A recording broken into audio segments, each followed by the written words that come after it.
You are listening to the Beaverton, North America's trusted source of news. Tonight on the Beaverton, members of Donald Trump's cabinet accidentally added a reporter to a confidential group chat about war plans in the Middle East. They quickly realized their mistake once they saw there was someone in the chat who knew what he was talking about. Joe Rogan refuses to come to Canada as long as the Liberals are in charge. Liberals immediately gain 5 points in the polls. And Israeli soldiers kidnap and assault an Academy Award-winning Palestinian director.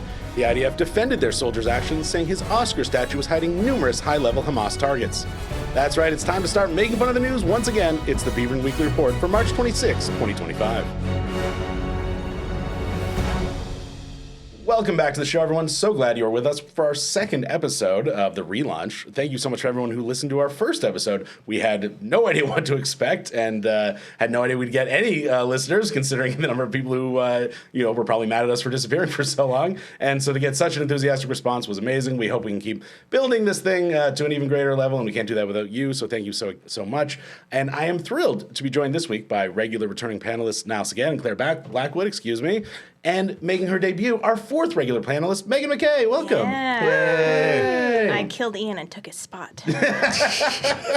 Or Ian is a master of disguise. You can't see her, but she's covered in blood. Somewhere Ian is at home listening to this, like, very sick, being like, what? Thank you so much for being here. We're thrilled to have you all. You're all obviously part of our regular rotation of panelists going forward, so you're going to see some version of these three characters plus Ian pretty much every week, except for if there's times when we have like a surprise special guest or one of you guys is unavailable.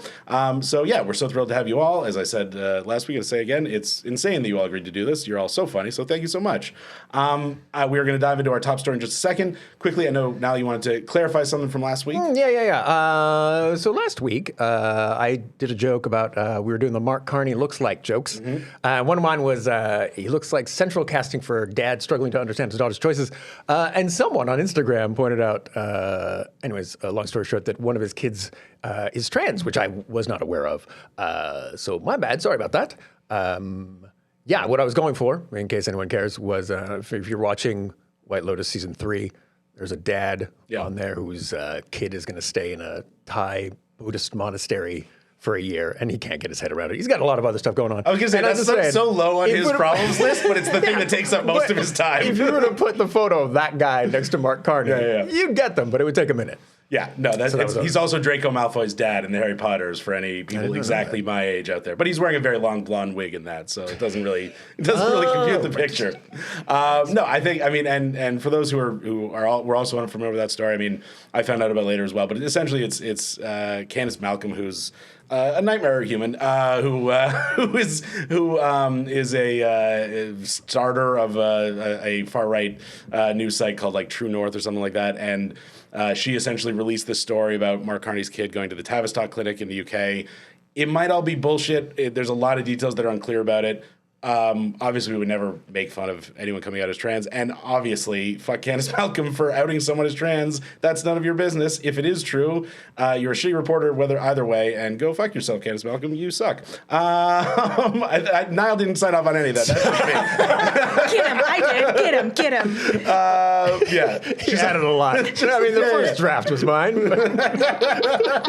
I just want to give a little bit of clarification. This all started with some far right asshole was like, I'm going to out a kid as trans, and which is just such a piece of shit thing to do, and obviously would never be anything we would do. And I just fuck them. But sorry for tagging on to your very sincere point with some just heartfelt rage from me, but that's usually what I bring to the party. It's got to go somewhere.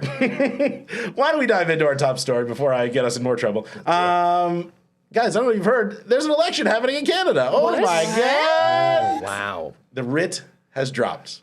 From where? I do not know. It doesn't matter. But the writ has fallen from the heavens. It's fine. Like a mic? Yes. Is that how it's done? It's a mic drop. Nothing. It's a mark drop. Oh, I'm sorry. That makes sense because we're in hell.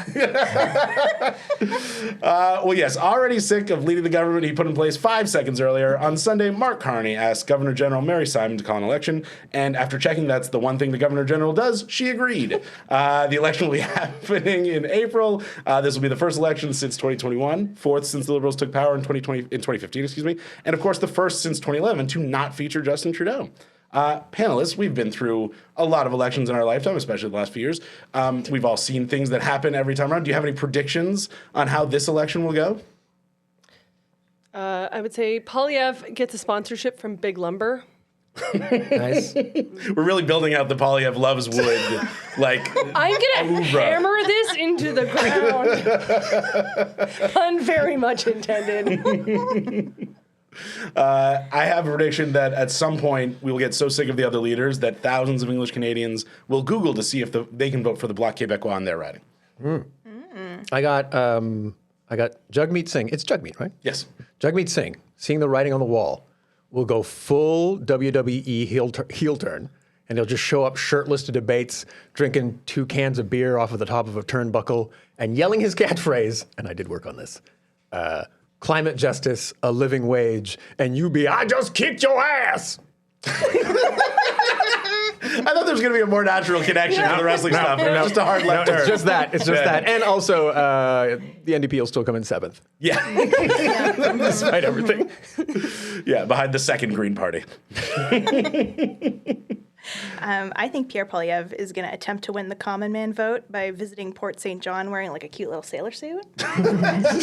And then he'll have a staffer with like a big lollipop on standby. They don't want to like go too hot, like go in too hot. They want to be ready, but they don't want to, they'll be ready for it. Yeah. It's there. That's even if you not don't going see in it. too hot? I mean, he's the common man. When you work at a pier, you wear a little sailor suit. Right. That's what, and then sometimes on lunch breaks, you get a big lollipop. It's just that, look, I'm also relating to the common man really hard right now, and I think we all need to acknowledge that. We're not Toronto elites at all.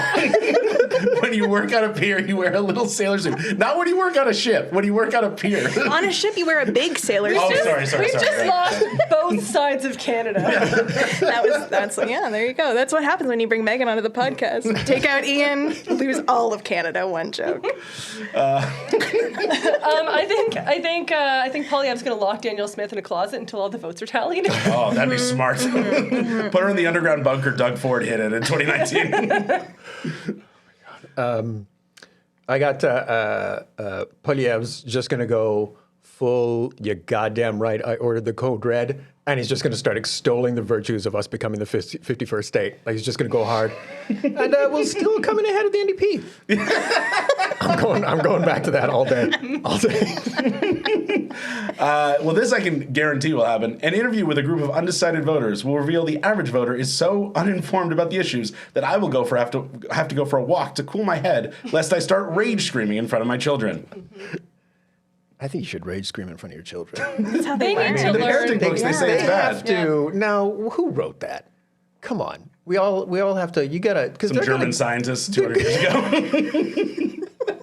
With some At some fucked up point, thoughts they're on the going to world. encounter someone rage screaming. They have to have the tools. All wonderful predictions. I think we'll talk more about what's happening in the election so far, where we're at. It's one little fun fact is that the House of Commons never actually sat during Mark Carney's first and possibly only term as Prime Minister, which would be a fun little trivia fact 20 years from now if he doesn't win this election. Mark Carney's stated reason for calling the election 6 months before the fixed date, which it's hilarious we have a fixed date election law that we've never followed.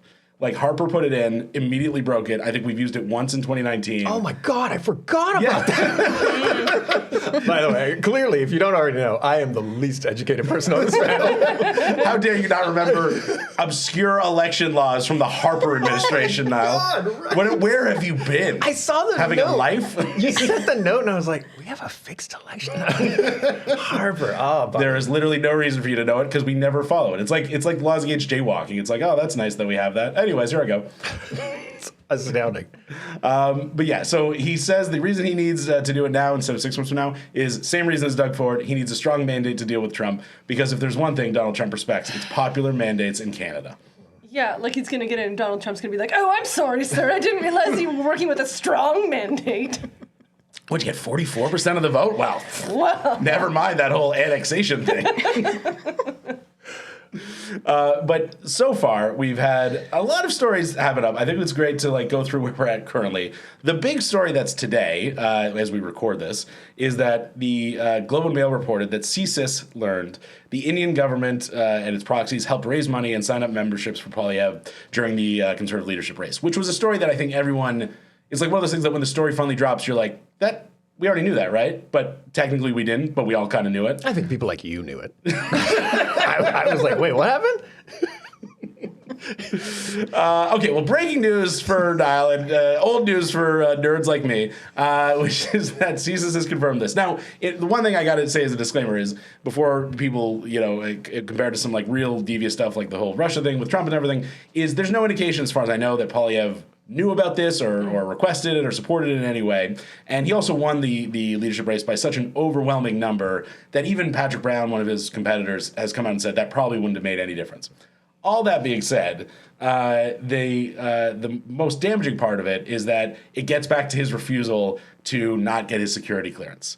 Because CSIS came out and said, or in the Globe story at least, they've said, we couldn't tell him about this because he doesn't have a security clearance. So there was nothing he could have done things to stop it, but because he doesn't have a security clearance, he wouldn't do it. So I think that's where everyone's like, this just brings back one of his biggest flaws is that, oh, right, he's the guy who won't actually get a security clearance either because he can't for shady reasons, or he just won't, which is probably the more likely answer, because he thinks it's more helpful to not have a security clearance so he can lie and claim he's not lying. If he gets a security clearance, he's going to be muzzled by the liberals, so he's not going to be able to tell us what he wasn't already going to be telling us about the interference. Figure it out, guys. Yeah, he doesn't want to take a vow of secrecy that would stop him from pretending he hadn't taken a vow of secrecy. Wait. Actually, he's playing this. I thought for a second that I was like in my head, I'm like, oh, you know what? This plays though, because like now he could point to like, big deep states trying to silence me. But like, wouldn't it be better if he got the security clearance and then every time the press asks him any question, he'd be like, I can't answer that, man. It's top secret. Yeah, it's like pleading the fifth. It's like, yeah. And he's out of it. He could just, what's he doing? Yeah, it's classified. Yes, but I think his logic is no. I agree with you. This is not me disagreeing. I think his logic is internal logic, not anything he would say aloud. And he did it today, which we can talk about in a second. I'm going to make up a whole bunch of stuff here, and if I know the facts, then later on people can be like, "You lied, and here's proof you lied." But if I don't know the facts, then it's just pontification. It's just a guy having some thoughts. I'm like a dude at a bar speculating. Just to be clear, I was joking about that. That would be an insane thing to do. You guys were like, no, that's a point. No, guys, I genuinely think it's a good idea. I don't think it's a good idea. That would be the oh my God. All right, moving on. No, we're going back to it. I'm the host. No, no, but he did. So just as an example, he came out today, and as everyone's talking about India, he came out and had this whole line of attack ready because he clearly knew the story was coming about Mark Carney's former job having a loan from China, Brookfield Group or whatever it's called, getting a big loan from China while Mark Carney was there, and how that's a massive financial conflict of interest for Mark Carney, which is like comparing the two of like India directly helped you become opposition leader and likely prime minister, although maybe not so likely anymore, and a company you were on the board of got a loan from a government. You have your security clearance. Everything's in a blind trust. Those two things are not alike, I don't think. But how do you guys feel about it? I mean, it's like someone going to my current boss and being like, "Did you know when Megan worked at Sears in college, she used to hide in the dressing room instead of doing her job?" Like, it's true, but like, does it matter now? Like, I don't understand it. It's so weird. You guys are so naive, man. I don't know if I'm going to be able to work with you anymore. No, Megan, Hey, they were air conditioned real cold. It was nice. I'm jealous of that now. I mean, I'm sure the husk of a Sears is out there somewhere still, keeping it cold for you if you want to break in. If Sears is still paying for its air conditioning 25 years after going bankrupt or whatever, I see the flaw in the business plan. I think we know why they went down. Fair enough. Fair play. I don't know. Right now, someone at Hudson's Bay is like, we could have avoided bankruptcy. The air conditioner. Oh my God. I don't know. I'm not a financial analyst, but this shocking. I know, but I just feel it just reeks of yet another thing that like the hysteria that Poilievre tries to whip up, and he's very good at whipping up because the common man doesn't understand this, right? I don't understand. Like, you don't understand finances, donations, all that, how that works. I had somebody ask me like, what can people donate to the parties? And I was like, yes, but I don't know how. It's money. It's up in the air. And so this is absolutely something that he's so good at just being like, well, don't look over here. What about this money from China? Yeah. Because I think he's hitting buzzwords, right? It's like, it's like outsourcing China, like all the things they haven't found anything on Carney yet. So they're just like, what if we create a shadowy figure around Carney that like looks bad? It's like, foreign businessman, China, outsourcing money, outsourcing jobs, et cetera, et cetera. And it's just like, none of it may be technically true, but it's just close enough that it's not, again, it's coming back to the security clearance thing. It's like, he's not technically outright lying.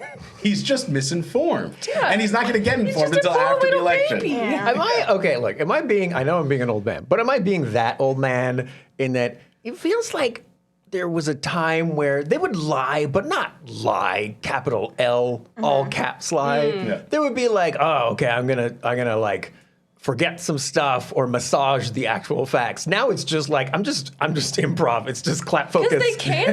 They can. Just Because yes they're just, and. even if they get called out on it, it doesn't matter anymore. Like, Right. not to bring up these things, but it's like the post-truth era, but it kind of. Okay, so there's a difference, right? Am I crazy? It feels like it used to be. It used to be dodgy, but not just flagrantly. Post-truth. I would call it post-shame. There's no shame in it. Yeah. You know what I mean? Like, it's just like, and that's not my term, obviously, but like, we're in the post-shame era where it's like, there's no moment where you sit across from Walter Cronkite or whoever, and he's like, you said this, but this is true. There's no more forehead sweat. Yeah. To use a term from the last season of X-Files. I'm sorry. No one needs to hear that. Let's move on. Oh, I thought you were referencing Nixon in the debates. That's where I went, where he had the flop sweats. Exactly. I mean, it's all that. And it's like not to bring Hamilton into this, but like. Is that 2 for 2? Okay. Did you do that last week? No, I don't think so. I mean, whatever, it's fine. It's a great musical. But the whole like never gonna be president now thing, right? Where it's, the man cheated on his wife and they're like, well, he's never gonna be president now. And now it's just like, oh, this man is the current sitting president, has done this a billion times and so many worse things, and nobody cares. Yeah, I think Steve Bannon was talking about Trump 1.0, the first term, muzzle velocity, just sort of blasting everyone with everything, like a big wall of just bullshit coming at you all the time. And it feels like they're doing that, but with lies. Like, if you lie about everything, it doesn't matter that you lie about everything. But if you lie about one or two things, then people can start saying, that's a lie. You have to lie about every single thing at this point in order to get away with it, which is why, my name's not really nice. God, getting caught in a truth is so embarrassing in 2025 in politics. Guys, I have to go. I have to walk the Victoria's Secret fashion show. I'm sorry, I stepped all over your very funny joke. No, do it. I love it. But the thing is, it might not be working. I mean, we're talking about as if he's getting away with it, but if you look at the polls, things are not going all well. Yeah, he was for a really long time. Until there was a viable alternative, Yes. I think he was totally getting away with it. Absolutely was. Maybe that's what it is. Yeah. Maybe it's having a viable alternative more than the lies. Well, there's no question in my mind that if Harris wins the U.S. election and Trudeau stays in power here, that Poilievre is on the way to a 1993 style, but in reverse landslide victory. Like, there's no question in my mind about that. And I think there's no question in Poilievre and his campaign advisor's mind about that, because that's the race they were running for. And I don't know how they didn't see Trump coming and how they didn't re-gear for that well in advance, because everyone thought Trump had a very good chance to win. But to be fair to them, no one here last year this time was thinking, they're probably going to try to take us over if Trump wins. Like, no one was thinking that. Everyone got blindsided. Yeah. So, yeah. We thought he might say some weird shit, but we didn't think he might literally be like, man the barricades, defend the border, protect Canada with your life. Like he'd ruin the states, but he'd stay within the borders. Yeah. Or if he harassed a country, it'd be a country over there, not here. We're here. We're different. Don't you get it? Yeah, we're special boys and girls. We wouldn't ever. We're the nice ones. Yeah. We're on your side, United States. We're not a country you see on your TV. No. We're the country that go for comment on what you see on your TV. The representative for Canada had this to say. Even when they're filming here, they're not actually setting things here. I was going to say, we're actually on your TV a lot. We're just cosplaying as New York when we do it. Yeah. Oh, man. If we're not going to set our television stuff, like our fiction here, we can't set our nonfiction here. What is this? I saw the worst one. I finally got around to watching Reacher, the TV show, not the movies. And so I had no idea anything about the show. And so the first season, he travels around. He's a big giant. He travels around. And in the first season, he's in like rural Georgia. And it's shot in Toronto and Ontario. And I'm like, that's a stretch. Like Chicago, sure. New York, sure. It is shot it's Toronto shot for rural Georgia. Like, obviously they film in the outskirts. They're not filming next to the CN Tower.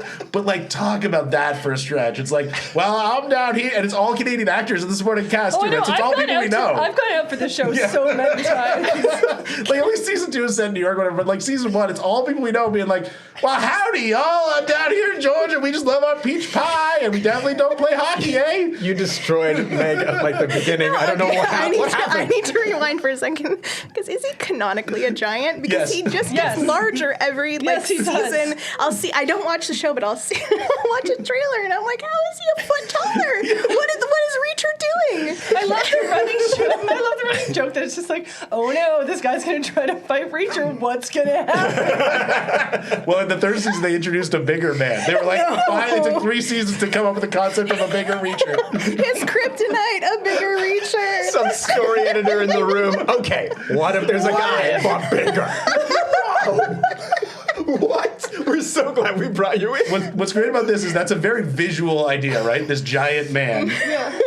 And for those who don't know, this show is based on a series of books where it's just like describing a big guy walking around. It's great. He needs to be large and he needs to be sarcastic, and Alan Richardson is both of those things, and he does it very well. Yes, he does. He's very good at it. You know what? I mean, I don't watch, but I do want them to just take this ball and keep running with it. Like every season, a guy who's just bigger and bigger. Like they're shooting him like they shot The Hobbit or whatever, in perspective. So the fight scenes are all wonky. I want that for them. It's gonna be great. Yeah, Clifford the Big Red Dog, the man, is what I will watch that. I will watch that. Next season, Reacher fights the largest baby. Is it his? Tune in to find out. So politics. Oh yeah, right. No, this is much better. But one of the reasons, I'm bringing it back. One of the reasons that the polls are, and by the way, just for people who aren't as big nerds as me, so the situation with the polls right now is that the Conservatives who were miles ahead, Angus Reid, who's a conservative pollster, just came up with a poll today that have the Conservatives 8 points behind the Liberals, which would give the Liberals a very comfortable majority because the Liberals' seat distribution is way more efficient. They obviously rack up all the big cities, well, not all, but usually most of the big cities when they're able to beat the NDP, who are currently polling at around 7 or 8%. Yeah, exactly. So one of the reasons I think that the polls are turning even more dramatically than they already were is good old Danielle Smith entered the fray. As Clare already alluded to, not to the Conservatives' benefit.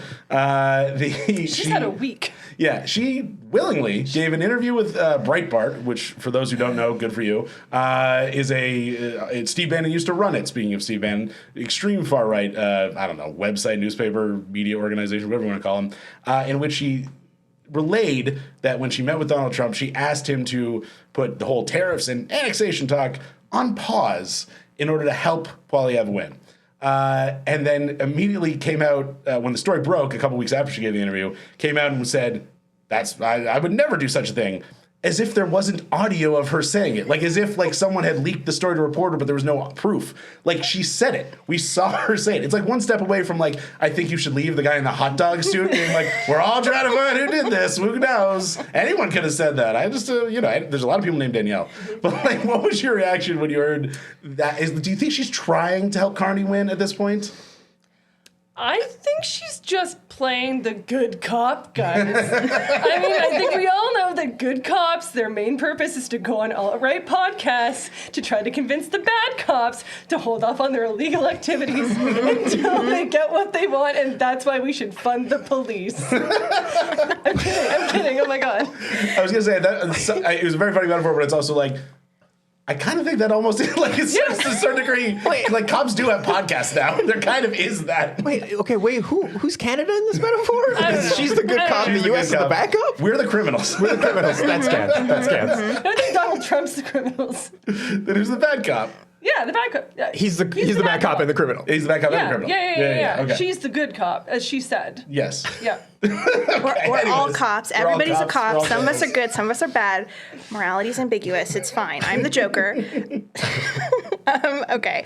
Did anyone see that clip of her saying, like, actually, it's not election tampering because I told them to stop doing it, so it's the opposite? I love that. I wish I was that bold and brassy. I wish I was just like, yeah, no, it's the opposite of the thing because I did it in a different way. I admire that about her. And only that. That one thing and nothing else, to be totally clear. In her defense, yeah, I got nothing. I read that story. I was like, that's insane. That is insane. The bar now is like, it's not treason. That's where the line is.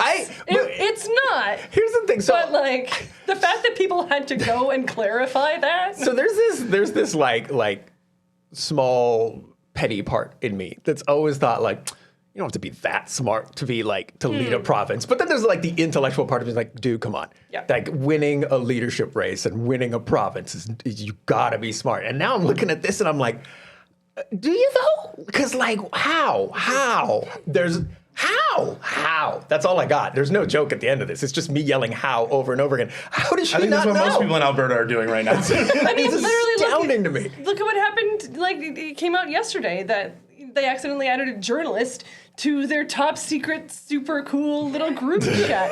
That I can see. That's a it's clown card. so dumb. That That's but like to Do you your think the group point. had a group To your name, like a point. text message group name, just like Lil Buddies or something? Like, what was the group name? Oh yeah, I don't know what it was. But like to your point, no, you don't have to be smart.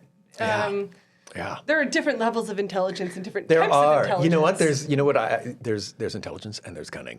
And some people are cunning, but not necessarily intelligent, as we're seeing. and common sense. What?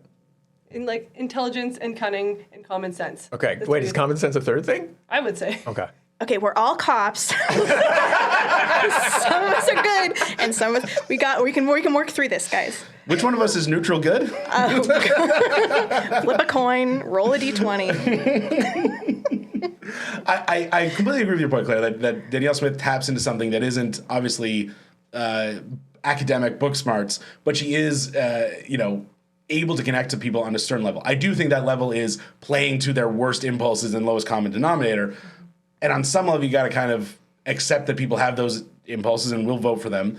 And on the other level, you got to be like, but I don't want you to do that. So what do I do? Because it still sucks for the world. But I completely agree that there is something to Danielle Smith that it has zero appeal to me. But obviously, I mean, because she wasn't just, she's won a provincial election now. She wasn't just appointed by the party.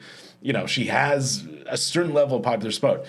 Is that popular support based on fear-mongering and lies and churning up a whole bunch of crap about what the federal governments are doing to your jobs? Yeah, but it has a certain appeal. I think the problem is the second she leaves that Alberta bubble where maybe people aren't just like obsessed with the price of oil and how many exports people are getting out across the pipeline to BC and on to China or whatever, people tend to look at this person who's just like, kind of like speaking very like softly and monotonely, but is also like, well, what if humans didn't have rights? What if there were cages? And you're just like, what was that? And they're like, oil. It's like, what? Cages thing. And, and it does feel like the second, and again, it was very true of Ford in 2019 when he was absolutely toxic in Ontario during the election. Like, the Conservatives need to find whatever Looney Tunes-esque like device they can use to like pull a lever and have her disappear or whatever they need to do, because if she keeps being in the news, she will again, she will not only cost Poilievre this victory, there might be a scenario where like the Conservatives get absolutely wiped out here because I think she is so repellent to the rest of the country. I'll be curious to see what happens in her interview with Ben Shapiro on Thursday. Now, She's still giving I interviews? thought she She's giving an canceled. interview? Did she? I don't know. I don't think she canceled Wow. it. If she cancels that means that she's backing down, and she's not backing down. Wow. As far as I'm aware, she's still doing it. I could be wrong, but I don't think I am. Because that would be admitting that she did a bad thing this week. And I think that's not a position that she's willing to take. Yes, I am never back curious. down is for sure a part of this right-wing movement, is never accept that you did anything wrong, never apologize. Yeah, but I am curious as to whether she is going to veer away from the, hey, maybe hold off on this until the election is over, or whether it's more just like, please don't tariff us. You Yeah, know? I got to imagine she will at least, I mean, if any national conservative is able to get a message to her in any way, unless she is, and this is some House of Cards bullshit, unless she is trying to torpedo Poilievre and run for the leadership of the National Party herself, which I think is a great way to see the Liberals win every single seat in the House if Danielle Smith is your national conservative leader. I can't imagine she would do anything other than, water down or walk back her stance of like, hey, just wait until Poilievre gets in power because he'll be a good partner for you guys. Like, she's got to find some way to walk that back, or else this story, which is a 2-day, 3-day story, becomes the dominant story of the first 2 weeks of the campaign, which would be insane because, like, that's so toxic for the Conservatives. The one thing that is dominating the discourse right now is this revival of nationalistic, patriotic fervor in the face of U.S. aggression. So to be on the other side of that and be seen as a collaborator with the Trump administration, I mean, it's political suicide at a level you rarely see in this day and age because it's just so intentionally dumb. But yeah, why don't we talk about the other side of the aisle? Because Mark Carney has actually done some things. He hasn't just benefited from his opponent's failures at every level. So the couple of things Mark Carney has done. He is doing his best to set himself apart from Justin Trudeau, which is politically smart. And the way he seems to be doing that is being a conservative. He's running as pretty much a center-right conservative. He's not cutting any of the things that people like pharmacare, dental care, $10 a day daycare. He's just cutting all the things that would pay for those programs, like the capital gains tax, which I'm sure won't cause any issues. He's a banker, guys. He must know how to fix it. Bankers have never bankrupted anything. But it does seem like, and again, I say this, I don't like this, but I say this as someone who's like on a political level, I kind of respect it. It's like Canada was so ready to vote for Conservative. All this stuff happened, and now you're giving them the option to vote for a Conservative who isn't insane. It doesn't seem like he pleasures himself to videos of himself speaking. Like, it's just like, hey, this is not Conservative without all that extra Jesus stuff. Hey, we'll take that. And it's kind of brilliant, even though obviously on a policy level I hate it. But how do you guys feel about him running as a Conservative and Liberals closing, or the masturbating joke I just made? Your choice. I'm glad you gave us that last option because I feel we're Everyone's probably eyebrows were like in their hairline. I was like, all right. We're going to lock in on that one. The other stuff was interesting. A lot to unpack there. I'm not going to. You guys go.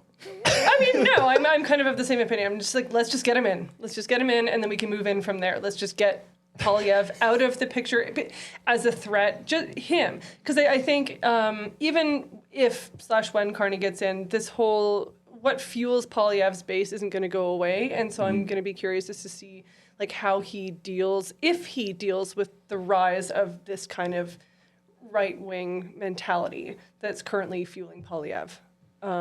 That's my big question for him because obviously he's like Poilievre's going around being like he's just like Justin. I'm like, no, he's worse. Like, I'm sorry, he is much more to the right. But yeah, I'm very much just like let's just get it. Let's just make it happen. Let's get him in. I don't care. I love that that's where we are now. Yes. His slogan may as well be Mark Carney, any port in the storm. Who else you got? But It it really does come down to like if you want a progressive Canada, who would you rather be lobbying to get that, right? Mark Carney, who's like a conservative, but like he's not Pierre Poilievre, right? Yeah. You kind of have to pick, in my opinion, the lesser of two evils here and kind of roll with it. Unfortunately, that's where we're at right now. Oh, for sure. I'm not telling anyone like don't vote Liberal because Carney's a secret conservative. Like he's not even a secret conservative. I think he's been open enough about it that it's like we know what we're getting. He's not doing the classic Liberal thing is campaign to the left, govern to the right, or the center right, or whatever. Yeah. He's not doing that. I give him credit. He's being honest. He's like, I'm going to govern exactly here. And that's somewhere around where like Joe Clark and Brian Mulroney were 30 plus years ago. Mm-hmm. And if you like that, great. If not, you can vote NDP. What's our count? What are we at? 8? Is that 8? Stay down. They are staying down. God. I do hope that people use this election and its importance to put pressure on their Liberal candidates in their ridings. So, I feel like there is one thing to say, let's just get this man in. And I also think that we have an opportunity to really kind of, what am I trying to say?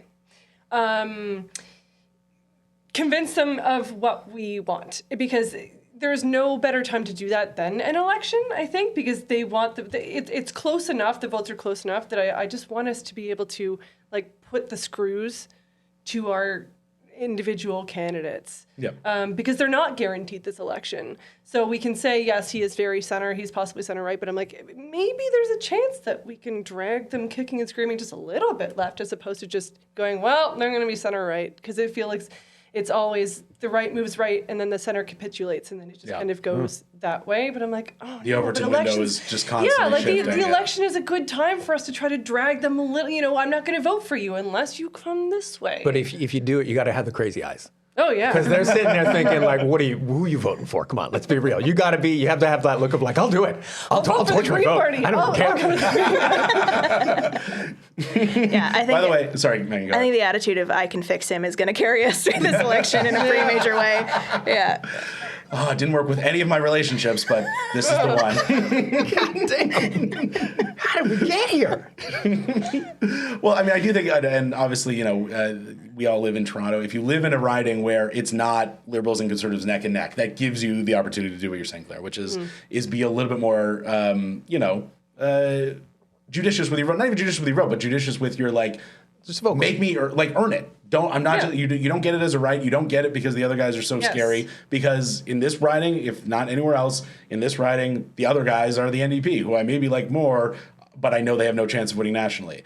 Which I know every NDP voter hates hearing, because if every Liberal just voted for the NDP, they'd win nationally, especially all the Liberals who are like, well, I would vote NDP, but they have no chance of winning. Like, I get that. That's a vicious cycle. And the count is at 9. No, that's a real point. That wasn't just a sorry. dig. Okay, back to 8. I'll give you a dig. Here we go. No,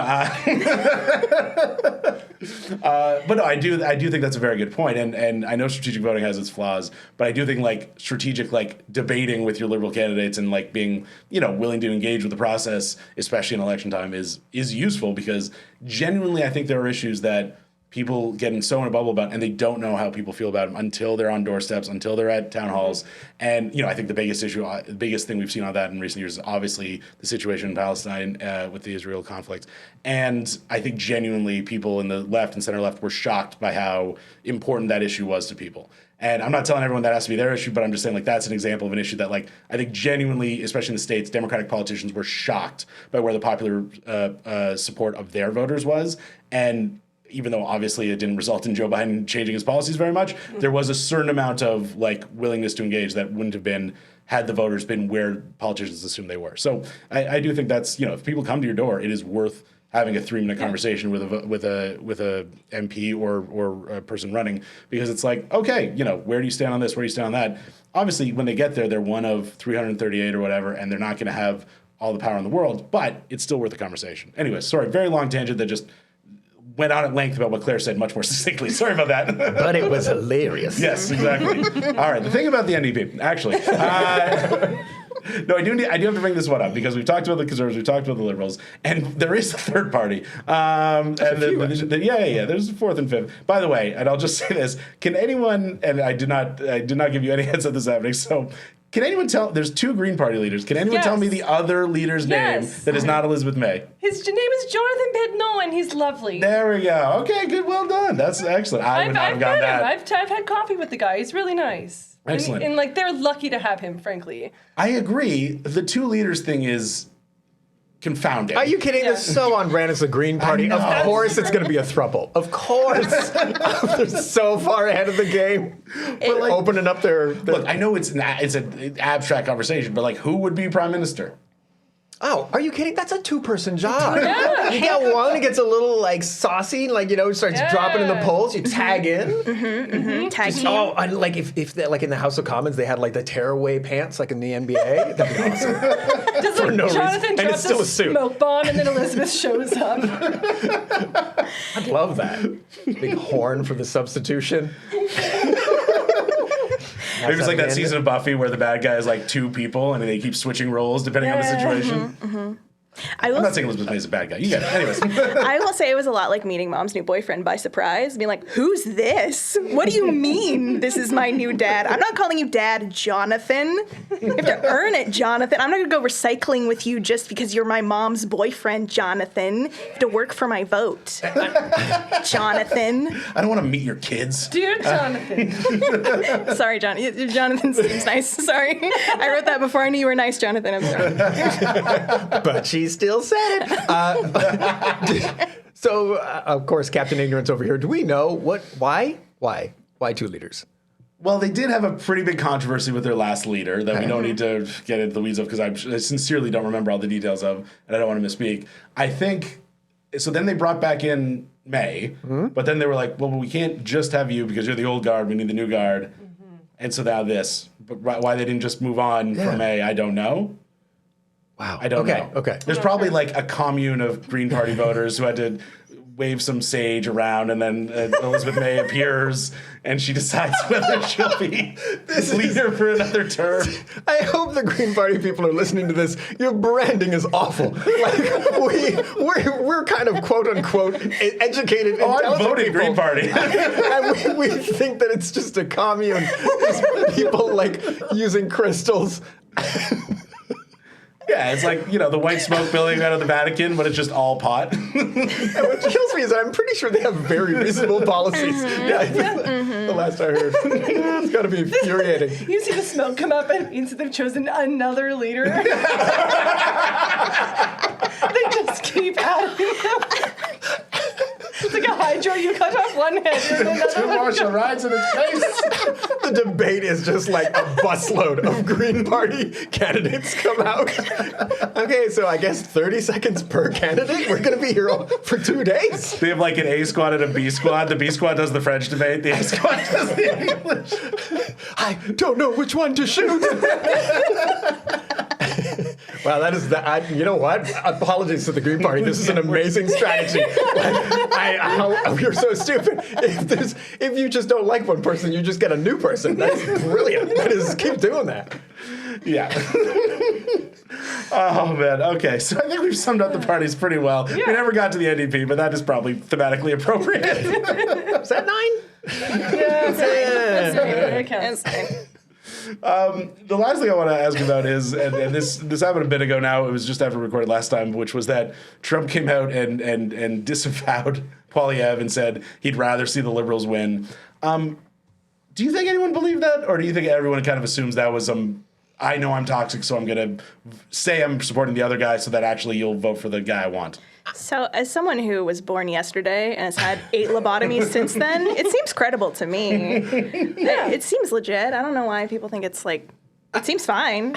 He's a man of his word. We know this. I think what kills me is that it's gonna play. It's gonna play like amongst the undecideds, which, by the way, I have never met an undecided, and I want to meet an undecided.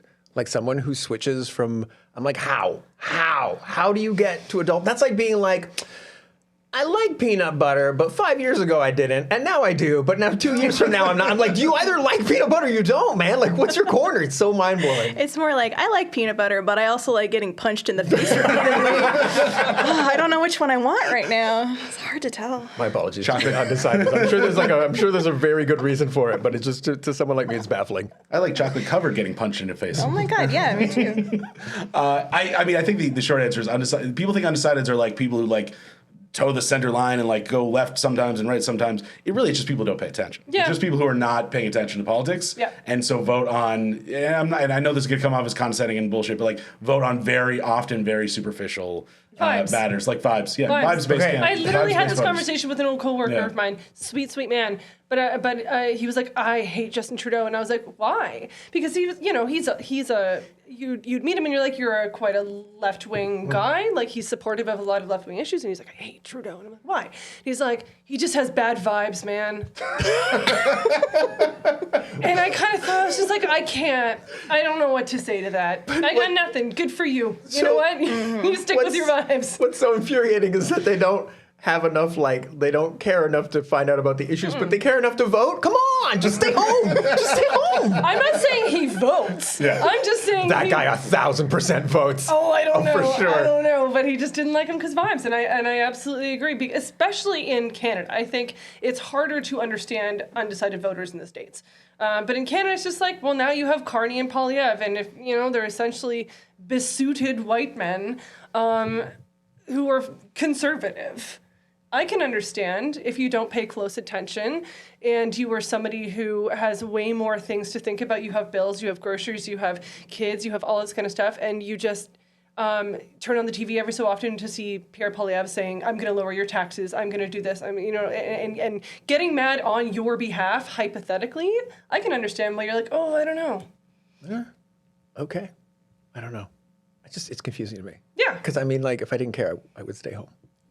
I just go back to that. Because I don't think they think they don't care. I think there's a difference between it's not a zero. It's not binary, right? It's not 0 or 1. I think it's everything is binary. I think it's like a situation where it's like, if you ask the average undecided voter, the average lesser informed voter, it's like, do you follow politics? They'd probably be like, yeah, a bit. And the answer is like, I've seen the front page of the newspaper when I walk by, and someone's reading it, and I have watched a Poilievre video on Facebook, and sometimes Joe Rogan talks about politics, and to a degree they're being exposed to politics because politics is kind of everywhere, but they're not aggressively reading. They're not reading necessarily a lot of newspaper articles about it or following it closely, but they're still following it somewhat. Okay. That's how I would describe it. Yeah. But again, I'm coming across so condescending. These plebeians. What kills me is that they're don't even read the Times on Sundays. They don't do the crossword puzzle. They're too busy working. They should have started a satirical news magazine 10 years ago, 15 years ago. Fuck. It's our anniversary. I literally forgot what year we started this thing. Done so much press about it being 15 years, and I literally just said 10. God damn it. Anyways. Oh, wonderful. Well, before we move on to the big finale, a quick word on how you, the listener, can help this podcast. First of all, thank you for listening. That's the main thing you can do. Thank you so much for checking us out. We hope you listen every week. Secondly, if you want to go on your app of choice, drop a review, leave us 5 stars. That'd be amazing. Also, feel free to post about us on social media. Tell a friend to check us out. It all makes such a huge difference. Word of mouth is really the only way podcasts spread, and we so appreciate you helping us out with that. Finally, if you do want to support us monetarily, you can go on our Patreon. It's patreon.com/thebeaverton, and you can sign up for any membership tier, and you will get access to exclusive parts of this episode. You might have been going through this. Hey, they didn't talk about Danielle Smith and Scott Moe and their insane list of demands to Mark Carney. Actually, we did. It's in the extended cut. We've agreed not to call it the Beaver Cut. The extended cut edition of the podcast that you can get on Patreon. Sign up at any membership level. You also get, sorry, Claire. You also get exclusive articles every week, free merch potentially, discounts on merch, and a signed copy of our book if you sign up at a certain level. So check us out on Patreon if you would so like. But again, thank you so much for listening. And without further ado, the approximately 10-minute long quiz.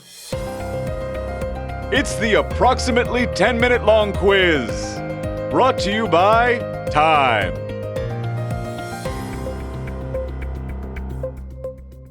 Every week, I challenge our panelists to play the approximately 10-minute long quiz, where I ask them about some lesser-known news stories of the week. So panel, may I ask, what item has been seized by U.S. Customs at the Canadian border more than fentanyl this year? I'm going to go with anything. Just anything.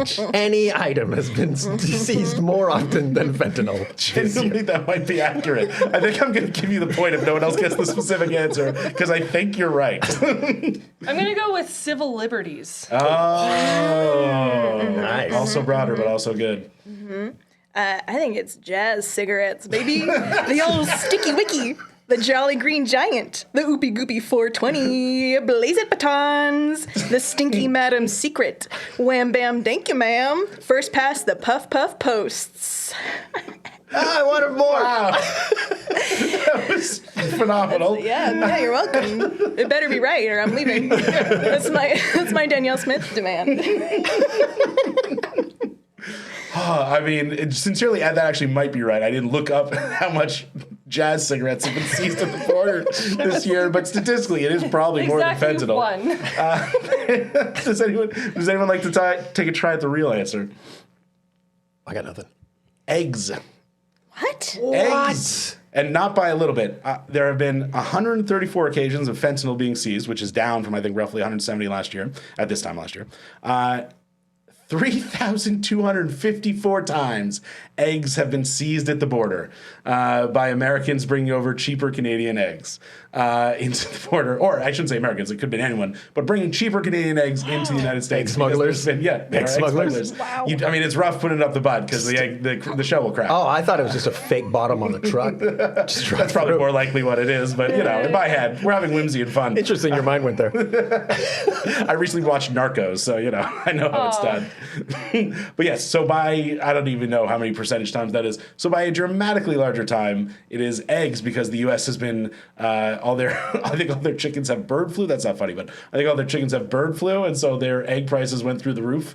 And so people, I presume living in border states, would come to Canada, and like we used to go down for like, Shopping. discount shopping on like Reebok or whatever, it would be, they'd come down with just like cartons of eggs, and the Border Patrol agents were like, no.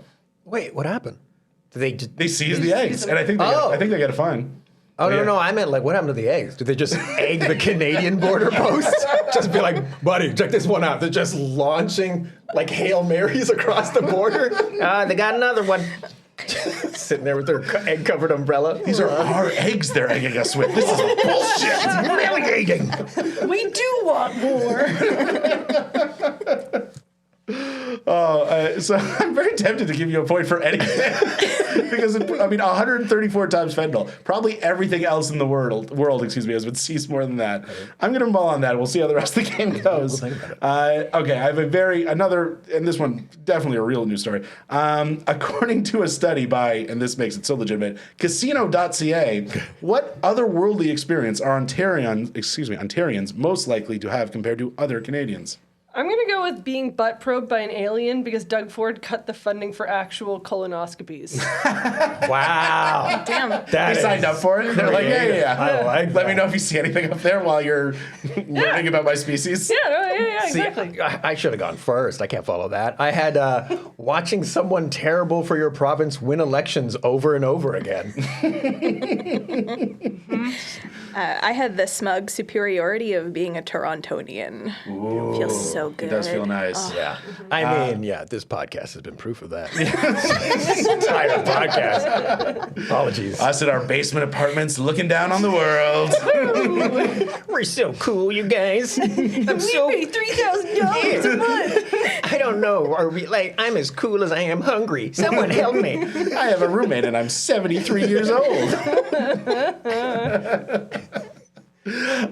Point to Claire. Abducted by aliens is the real answer. What? Obviously, it's not What? real.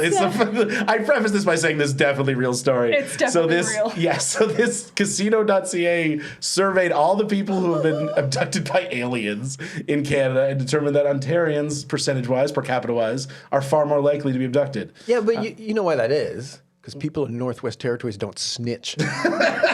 The aliens tell them to shut the fuck up, and they do. Yeah. You're telling me if I'm an alien, I'm not fucking around in Ontario. I'm out like at a campsite in Northwest Territories. Boom. Who's going to believe you? No one. They come back from the UFO with a teardrop under their eye. We're just like, what did you do? Don't worry about it.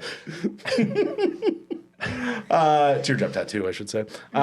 Yes, so abducted by aliens is the real, in air quotes, answer. Alberta was number 2, and I assume Saskatchewan was last because even aliens sent to study our people would find it too boring. Oh, my God. Oh, my God. I was going to originally say New Brunswick there because I have a long-standing grudge against New Brunswick, but I switched it to Saskatchewan. Why isn't the ref stopping this? All right, so point to Claire, possibly point to Nile. We're going to decide. Why do some Edmonton Oilers fans believe their team is suffering from a Carney curse? Because for the next few weeks, everyone in Alberta is going to blame everything on Carney. So it's not just the Edmonton Oilers fans. It's just, stub my toe, Carney! Genuinely, that's a point unless someone has a more specific answer. That's definitely a point this time. Mark Carney drew a pentagram on their dressing room floor in pig's blood, which is, it's kind of hard to, it's like hard to, there's not a lot with that can't mean a lot other than curse. Yep. So Yeah, it has to go to kind of pentagram. not a lot to take away from that other than curse. Yeah. Famously, sports curses all involve the devil. Yes. Yeah. I can see it. Like, I feel like awesome. like by next week he's gonna be doing shit like that. He's like, I'm so far ahead in the polls. Check it out, Oilers. Oh my God, the pig's still alive. Yeah. That's how a prime minister does it. Moved on. What's great is no one knows what he sounds like, so your impression could be very This is accurate. bang on. It's, Yeah. again, from the FaceTimes. I'm just going to say he went to a game and then they all quit hockey to open a bank. More lucrative. Well, not really, actually. But all very good guesses. You were pretty close. So he is a Oilers fan. Mark Carney. He's raised in Edmonton, or raised in Alberta, I think. And he was invited to practice with the team. So he got on the ice, he skated around a bit. Apparently he played like college hockey as a goaltender. You would not know it from looking at his game now. It's a very shuffling old man kind of skating. And then so he went out there. Oilers fans were furious. Oh, and by the way, he went out there and then completely unrelatedly, their two best players got hurt. So Connor McDavid and Leon Draisaitl both were out for like the next game because they got slashed them in practice. Just took out their Achilles. Don't ever humiliate me, rookie. We're just hanging out. What's wrong with you, Carney? Leon Draisaitl was like, I'm from Germany. I have no idea who you are. What's this happening? What was great about it is like I couldn't resist. So I saw the Oilers shared a video of Mark Carney, the Prime Minister, recently appointed, coming out and having this practice. And then I couldn't resist. I went to the comments and it was all the right wingers in Alberta being like, how dare you? He doesn't share values. Get him off the ice. And like, this is a team that genuinely currently on the roster has a guy who is an alleged domestic abuser, another guy who was fired from his last team for harassing employees, and the GM who covered up rampant sexual abuse at his last job. But Mark Carney bridged too far for the Oilers fans. Well, I mean, to be fair, they're saying he doesn't share values, which hopefully is true. Right? They're not saying he's bad. They're just saying, hey. All right. Yeah, no, we're going to have to cut that. No, if Mark Carney doesn't share values with Corey Perry, I think that's a good thing. I'll go that far. Yikes. All right. Our next game is called Complete the Headline. That's where I read a headline that is missing some words and ask you guys to fill it in. Gang guilty over heist of £4.8 million. Basement apartment in Toronto. It's a duplex. They just sold the bottom part. Yeah. Oh, hard pass. I'm not following that. Are you out of your mind? Mine was just period. I think that's the sentence. They stole money. That's it. I've pulled a double bluff on you. There's no blank. Yeah, that's fair. Yeah. Gang guilty over heist of £4.8 million is an absolute complete sentence. Yes, I passed grammar class in school. That's a thing still, right? Why are you looking at me? I definitely don't know. The real answer, if no one wants to jump it in, is gang guilty over heist of £4.8 million gold toilet. It was there was an event at an art exhibition at Blenheim Place, which I guess is a well-known place in the UK. The gang used 2 stolen cars to ram through the palace gates, smash a window, and wrench the toilet from its fittings and roll it out of the building. It was a working toilet, by the way. It was not like just an art piece. Like it was people took peas and poos on it. Somewhere Guy Ritchie's like, writing this down. It's like when there was a maple syrup heist and every Canadian producer was like, we will take submissions on this. How do you even fence a gold toilet? Like, where do you go with that to sell it? You can't resell that. No, that's not fencing. You do that for the love. Okay. It's in front of their apartment. It's absolutely in your house. I would love to know if they turned off the water first. That'd be such an alpha dog move. They go down into the basement. I'll try it now. And then they stole it. Amazing. Mm-hmm. Crazy. I hope so. Otherwise, they got all the water on them. That'd be sad. That makes you sad? Yeah, I don't care about someone stealing a cold toilet. The only thing that was shocking was it wasn't in Donald Trump's house, but that would require him to be actually rich instead of just pretending to be. Oh, damn. The real answer to your question, which I do know, is unfortunately they broke it into pieces. Oh, man. Sorry. You can't piss and poop on that anymore. No, I mean, you can, but, Yeah, well, it's true, actually. it's just a big messy pile. Technically, you can pee on anything. I learned so much on this podcast. It's great. All right, last Technically, one. you can pee on anything. Episode title. I was going to say the title of your autobiography. All right, last one. This is not your grandmother's Easter egg roll. White House seeks blank for Easter event. Stripper. Ooh, good. Sex work is work. Sex work is work. Grandpa's. General It's not your grandmother's Easter egg roll. Oh. It's just grandpa's. It's just It's working at another level right now. Yes. They're allowed to roll an egg. Man, that's phenomenal. Eggs are expensive, so I'm going to go with snipers. Ooh. All right. They don't want those kids getting those eggs. They paid a lot of money for those eggs. I mean, that's where the 134 times fentanyl overseas came in. It was all going right to the Easter event. If no one has the real answer, it is corporate sponsorships. White House seeks corporate sponsorships for Easter event. The sponsorships range from $75,000 to $200,000 with the promise of logo and branding opportunities. The money is supposed to go to charity, which we will not do that. The Trump will keep that. Which, like, assuming it did go to charity, there's, I guess, nothing technically wrong with it. It just feels like another stop on the road to, like, the full NASCARization of American politics, where it's like, soon it's going to be like the State of the Union brought to you by Crypto.com. The Oval Office will be the Eli Lilly Rotunda. Like, just like, it's just this whole, I don't know, degradation where just everything is sponsored. I don't know. Oh my God. Oh, my condolences to the Americans. Like, this is brutal. This is I brutal. still can't even call it the Rogers Center. Oh, well, yeah, we Like, should. Fuck that guy. No, I know. Just This fucking statue. this branding of everything makes me mad. I like that you can be like, look, Grandpa, I got an Applebee's egg. Look, oh, this one's from Best Buy. Oh my God. It's on the eggs, right? The branding's on the eggs. I'm sure there's branding on it. On the I don't think eggs. there's branding everywhere. I think it's on the eggs just. I think it's just the eggs. I don't know about that. I kind of wish like Kamala Harris would just start like a GoFundMe, just so she would have enough for the sponsorship, and just like have her face just everywhere, just all over the Her Easter. face is on the eggs. Oh, wonderful. Well, at the end of our quiz, it's a tie, but I think in tiebreakers, I've just decided right now that I'll make the winner the person who had my favorite joke. And so the winner is Clare Blackwood. Congratulations. Hilarious stuff. Clare, would you, you've won absolutely nothing, but you have the right to first plug if you would like to tell people where they should check you out. Yeah, you can check me out on YouTube at It's Clare Blackwood, and you can find me on Blue Sky at Clare Blackwood. Wonderful. Megan, anywhere you want people to go? Oh, I'm on Blue Sky at MMMEGAN with 3 M's, like muffins, if you remember that. That defunct muffin store. It's like is it that. defunct? I think it's dead, man. Nuts. That's very sad. Don't brand yourself after a muffin chain that's, financially precarious. It doesn't work out for you. Damn it, I was going to change mine to Duncan Blackwood. I remember I used to eat their cookies. They were not good. Well, it's called muffins. Why'd you get a cookie? I wanted a I have to cookie. admit, that's kind of silly. Wait. So I can't buy an item other than the one that's No. in the name?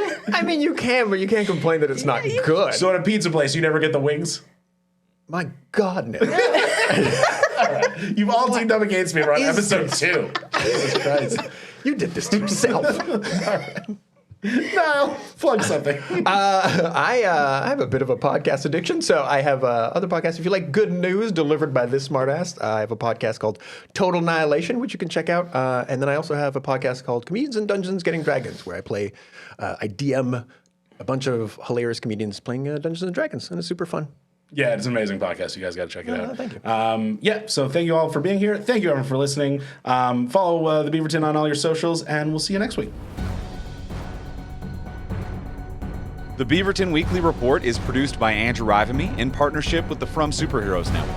Visit FromSuperheroes.com to hear more great podcasts like this.